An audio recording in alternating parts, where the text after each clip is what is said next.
Senior صحافی اور تجزیہ نگار جاوید چودھری کے مطابق سعودی عرب بھی اس وقت ہمیں یہی بتا رہا ہے، ہمیں توقع تھی سعودی ولی عہد پاکستان آئیں گے اور ملک میں سرمایہ کاری کا وہ سلسلہ شروع ہو جائے گا جس کا وعدہ برادر اسلامی ملک نے ہم سے کیا تھا، لیکن پرنس محمد بن سلمان کا دورہ آگے سے آگے ٹلتا جا رہا ہے۔ کیونکہ سعودی عرب کے خفیہ اداروں کا خیال ہے پاکستان ابھی مکمل طور پر تیار نہیں ہوا، ملک میں پارٹنرز کی جنگ جاری ہے، لہذا جہاں آنے کا بھی کوئی فائدہ نہیں، اور ان کی یہ رائے غلط بھی نہیں۔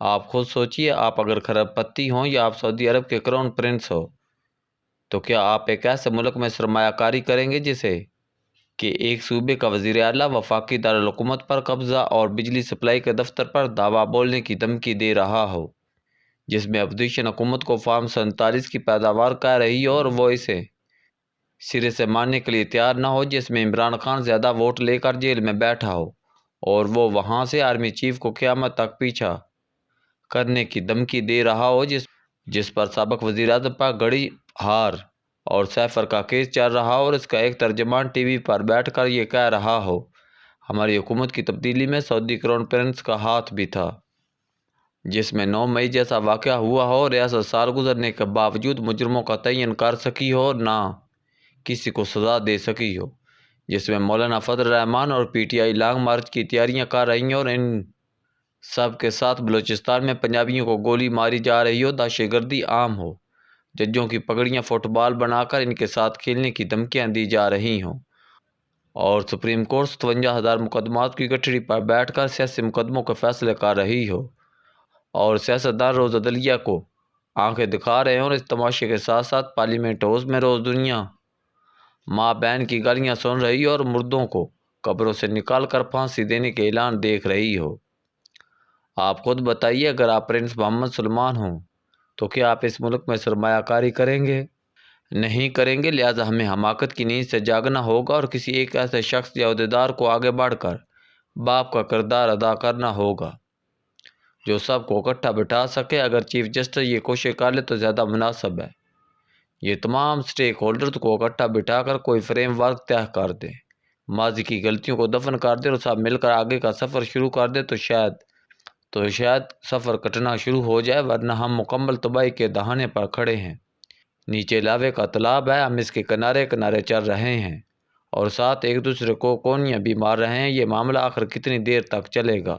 ملک کی حالت یہ ہے، وزیر اعظم نے 2 دن قبل اکنامک ایڈوائزری کونسل بنائی، اس کے 8 ممبرز ہیں، جن میں سے 5 بزنس مین ہیں اور ان 5 کے اپنے مفادات ہیں۔ کونسل میں جہانگیر ترین ہونڈا اٹلس کے مالک ثاقب شرازی، میاں منشا کے بھانجے اور نشاط چونیاں لمیٹڈ کے چیف ایگزیکٹو شاداب سلیم، گل احمد گروپ کے مالک حاجی بشیر علی کے صاحبزادے زید بشیر، انٹرلوپ کے چیئرمین مصدق ذوالقرنین، لمد یونیورسٹی کے پروفیسر اعجاز بنی، soft where company system limited کے سی ای او آصف پیر، اور پاکستان میں میکنزی کے سینئر پارٹنر سلمان احمد شامل ہیں۔ یہ تمام لوگ بڑے نام ہیں اور پاکستان کی اکانومی میں بلا شبہ ان کا بہت کنٹریبیوشن ہے، لیکن اس کے ساتھ ساتھ یہ بھی حقیقت ہے ان کا حکومت سے ٹھیک ٹھاک معاشی مفاد وابستہ ہے۔ مثلاً 8 میں سے 4 ممبرز کے بجلی کے پیدا کرنے کے کارخانے ہیں۔ جہانگیر ترین کے چینی کے سیکٹر کے سب سے بڑے کھلاڑی ہونے کے ساتھ ساتھ بجلی بھی پیدا کرتے ہیں۔ یہ بے شک ایک وزنری انسان ہے اور ان کے مشورے ملک اور حکومت کے بہت کام آئیں گے، لیکن سوال یہ ہے کیا یہ ملک کو فائدہ پہنچاتے ہوئے اپنا نقصان کریں گے؟ کیا یہ اپنی شوگر ملز بند کرا لیں گے؟ شوگر مل کے ویسٹ سے بجلی پیدا کرنے کا کارخانہ بند کرا دیں گے؟ ثاقب شرازی بھی پاور پلانٹ کے مالک ہیں، یہ ہونڈا گاڑیاں بھی بنا اور بیچ رہے ہیں، اور انہوں نے آج سے 25 سال قبل حکومت سے وعدہ کیا تھا ہم گاڑیاں ملک میں پروڈیوس کریں گے اور پھر انہیں ایکسپورٹ کریں گے، لیکن وعدہ آج تک پورا نہیں ہو سکا، لہٰذا حکومت کے ساتھ ان کا پھڈا چلتا رہتا ہے، اور یہ اس وقت تک اس کونسل کے ممبر ہیں جس نے براہ راست وزیر اعظم کو مشورے دینے ہیں۔ کیا یہ حکومت کو اپنے خلاف مشورے دیں گے؟ یہ پاور پلانٹ بھی چلا رہے ہیں۔ شاداب سلیم بھی پاور جنریشن اور ٹیکسٹائل کے بڑے کھلاڑی ہیں، کیا یہ بھی آئی پی پیز اور ٹیکسٹائل سیکٹر کے خلاف پالیسی بڑھنے دیں گے؟ زید بشیر گل احمد گروپ سے تعلق رکھتے ہیں، یہ حاجی بشیر کے صاحبزادے ہیں، یہ ایک طرف پاور پلانٹ کے مالک ہیں اور دوسری طرف انہوں نے دبئی میں بھاری سرمایہ کاری سے ٹیکسوں کی کمپنی بنائی ہے، جس میں اس وقت لگ بھگ ہزاروں گاڑیاں ہیں۔ کیا یہ بھی آئی پی پیز کے خلاف پالیسی بننے دیں گے؟